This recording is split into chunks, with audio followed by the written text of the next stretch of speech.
కష్టపడండి. మీకు ఒక చిన్న ఎగ్జాంపుల్ చెప్తాను. నేను ఈ పిల్లలతో డిఎస్సి రాశాను. నా వయసు 49 సంవత్సరాలు.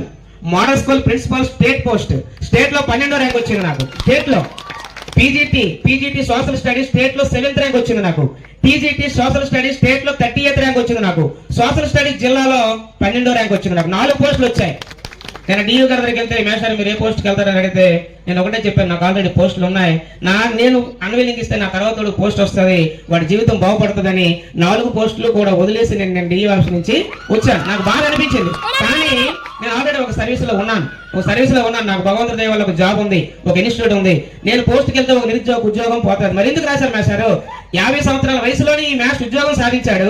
20 సంవత్సరాల్లో మనం సాధించలేమా అని ప్రతి ఒక్క విద్యార్థికి ప్రేరణ కావాలి. 20 సంవత్సరాల వయసులో నువ్వు ఎందుకు సాధించలేవు? 50 సంవత్సరాల వయసులో ఉద్యోగం చేసుకుని, ఇన్స్టిట్యూట్ నడుపుకొని, హాస్టల్ నడుపుకొని, పిల్లలు చదివించుకొని, రాత్రి పగలు ఎగ్జామ్స్ పెట్టుకొని నేనే 4 ఉద్యోగాలు సాధించానంటే 20 సంవత్సరాల వయసులో ఉన్న నువ్వు ఎందుకు ఉద్యోగం సాధించలేవు అని సమాజాన్ని తెలియజేయడానికి మాత్రమే రాశాను. ఈ రోజు నాకు సన్మానం చేసినటువంటి మన గ్రామ యూత్ కి, పెద్దలకి, అలాగే గ్రామంలో ఉన్నటువంటి ప్రతి ఒక్కరికి కూడా శిరస్సు వంచి నమస్కారం చేస్తున్నాను.